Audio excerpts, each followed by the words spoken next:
In the massive structures that hold our world together, ships, pressure vessels, chemical plants, there's a danger lurking, completely hidden from view. It's a weakness that can grow in silence, a fracture that threatens not just the steel, but everything and everyone that depends on it. Today, we're diving deep into a high-stakes engineering mystery. How do you heal steel without accidentally creating an even deadlier flaw? This one phrase, pulled from the research paper, really sets the stage. We're not just talking about routine maintenance here.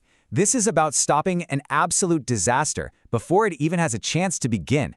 The stakes, they honestly could not be any higher. And that really is the central question, isn't it? When the cure itself has the potential to be worse than the disease, how do you even approach it? How do you perform the surgery without killing the patient?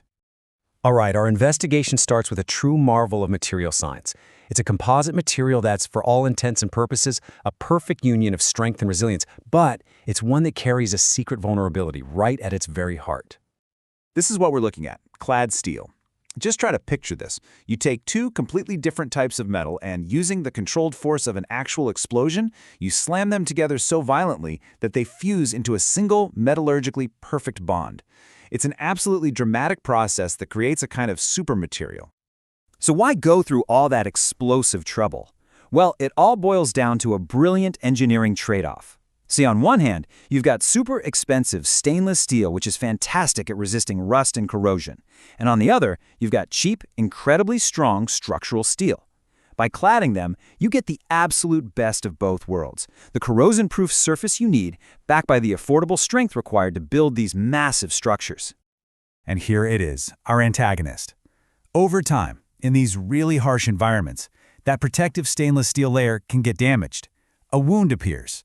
And trying to fix that wound, well, that requires a really risky intervention that puts the entire structure in jeopardy. Now, this is not just a simple patch job. You have to think of it as incredibly delicate surgery. The researchers needed to figure out how to repair that surface damage without weakening the critical bond that's hidden just millimeters below. One wrong move, one single degree too odd, and the result could be fatal. So, to solve this puzzle, the team followed a very methodical, step-by-step procedure. First up was the incision. They cut a groove to simulate the damage. Then came the surgery. They used a super precise welding method called TIG welding, which gives you amazing control over the heat to fill that groove. After the operation, they did a kind of ultrasound to check for complications, all before the final, brutal autopsy, a shear test designed to literally break the sample and find its true strength. And this right here, this was their surgical plan. You can see they systematically tested all these different scenarios. Shallow incisions with low heat, deeper cuts with medium heat, and then these deep, aggressive repairs with really intense heat. They were basically mapping every single variable, trying to find the exact breaking point. Okay, so before they could get to the main event, that final destructive test, the team had to look for any immediate signs of trouble. They needed to run a non-invasive scan to see if the surgery itself had already caused a catastrophic failure deep inside the material. Using a technique that's a lot like a medical ultrasound, they scanned every single repaired sample. And the results were pretty alarming. They found all these common welding defects, things like the new metal not fusing to the old, or even bits of the welder's tungsten contaminating the repair. Get this, of the 18 surgeries they performed, half of them were immediate failures. They were rejected before they could even get to the final test. The risk was already proving to be incredibly high. So for the 9 samples that survived, it was time. This is the moment of truth. This is the climax of the investigation, where we finally find out if the repair actually worked or if it just created a hidden, fatal weakness. There's just no simulation for this. The only way to know the true bond strength is to apply an immense amount of force and physically rip the 2 layers of steel apart. The test measures the exact force, down to the decimal, that's required to cause that catastrophic failure. First, let's look at the control sample.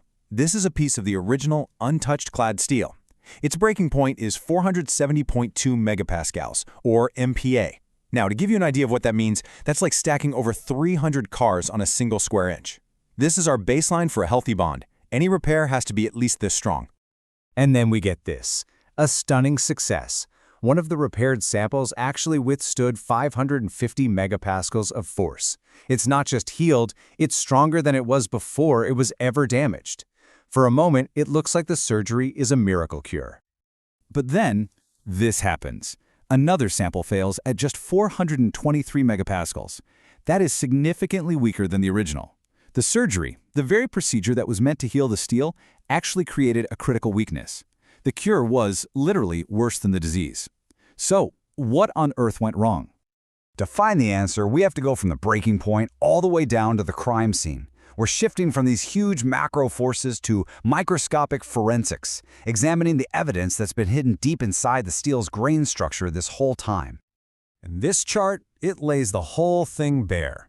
The data is just undeniable. As the heat input from that welding torch goes up, the average bond strength of the repair absolutely plummets. Low heat, that created a bond that was stronger than the original. High heat, that created a dangerously weak one. The microscopic autopsy revealed the truth. The killer wasn't the new material they added with the weld. No, it was the intense, collateral heat that soaked down into that delicate bond just below the surface. The scientific cause of death is right here. Too much heat actually remelts that original, strong, wavy bond, and when it solidifies again, it forms these large, coarse, brittle grains. Think of it like this. You're taking a finely woven rope and melting it down into a chain made of big, clunky, weak links. A crack in that new structure can just spread with terrifying ease.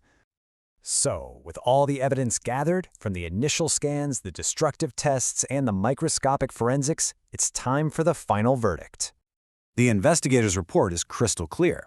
Some damage during a repair is just unavoidable. But the primary culprit for weakening the bond is high heat, and that means deeper repairs are exponentially more dangerous. So the ultimate conclusion is a stark warning. A clear threshold exists. Any repair that cuts deeper than half the thickness of that protective steel layer, especially using high heat, creates an unacceptable risk of catastrophic failure. You know, this investigation, it solved one very specific engineering puzzle, but it leaves all of us with a much, much larger question. Our entire world is built on invisible bonds, in materials, in our infrastructure, in our systems. Which of those bonds, hidden from our view, are being silently weakened as we speak? And which ones are nearing their breaking point right now?